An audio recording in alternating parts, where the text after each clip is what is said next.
Guys, today Bungie dropped a brand new surprising article going over their reflection on Lightfall's launch and beyond. This is a very large article, so there will be a link down in the description if you want to read through it yourself. I'll only be covering some of the most important stuff that is within this article and briefly going over other things as well.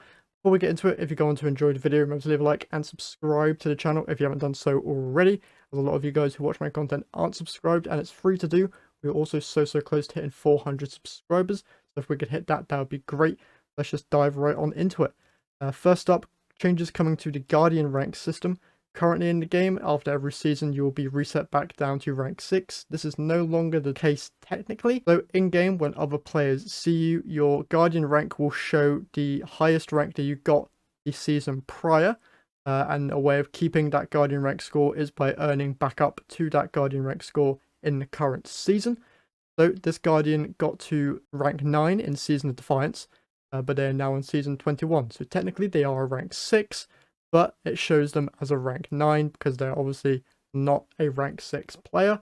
And also getting back to rank 9, you will not need to complete as many challenges as you had to before. There'll only be a certain number of challenges that you'll need to repeat in order to get back up to that rank 9. Very good change, just making it easier for players who got to higher ranks to get back to the rank that they were before. Very good change. Other changes coming to Guardian rank system here listed below.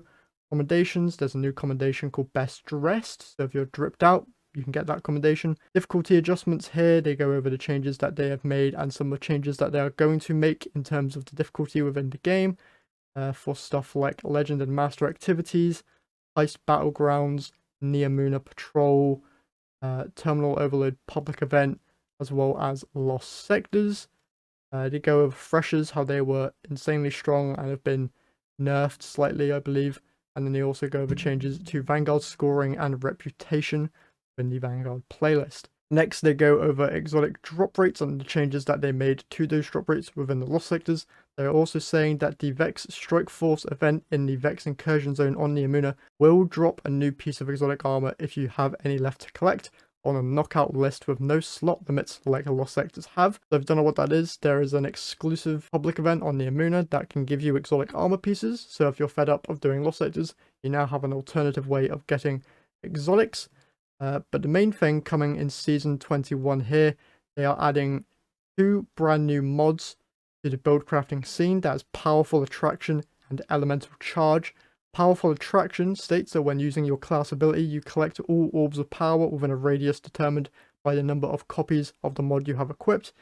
This is a request for people wanting Seeking Orbs. Very good mod coming there. Next, Elemental Charges. Collecting the subclass collectible associated with your damage type. So Fire Sprites, Ionic Traces, Stasis Shards, Void Breaches has an escalating chance to grant you Armor Charge. On Strand, this will be granted by destroying Tangles. And also a buff coming to Shoot to Loot.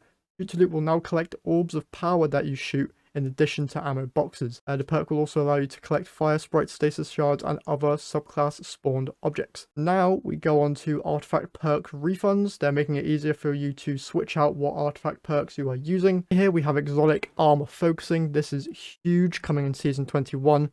When this goes live, all exotic engrams, aside from drops from activities that award exotics like Lost Sectors, Vex Strike Force, and Nightfalls, will no longer auto-decrypt. They will instead sit in your engram inventory and can be focused at 2 different tiers. You have Advanced Decryption, where you can focus an exotic engram to a specific entitled release, like Shadowkeep, Beyond Light, Witch Queen, etc. Just like now, exotics that came out alongside seasonal releases are also included in the previous yearly entitlement. Cost is 1 exotic engram, 1 Ascendant Shard, and 30,000 Glimmer. Second option of decryption is Precision Decryption, where you can directly focus the exotic armor you want. Therefore, it will have a higher cost of 1 exotic engram, 3 Ascendant Shards, 60,000 Glimmer, and 1 exotic cipher. They will be raising the amount of exotic ciphers you can hold from a limit of 1 to 5. This is great. If you don't want to farm out Lost Sectors, you now have an alternate route of getting exotics. Now with this method, you aren't able to obtain new exotics. That is still exclusive to Lost Sectors and the Vex Strike Force public event, but later on they will be adding a new accessible way for you to unlock brand new armor pieces. Very last thing here, they go over that they are upgrading more than 15 of our lower performing exotic armors and rolling out balance changes to several others. We have some exciting news for players who enjoy improving their raid and dungeon exotic drop chances through triumphs, and they're taking a pass on team unfriendly Vanguard bounties requiring specific weapons or ability kills. This article is jam-packed full of information. I cannot wait for that exotic decoding to come next season. But that's everything for this article, and that's it for this video. Once again, there's a link down in the description if you want to read it for yourself. That's all I've got for you guys today, so I'll see you guys in the next one.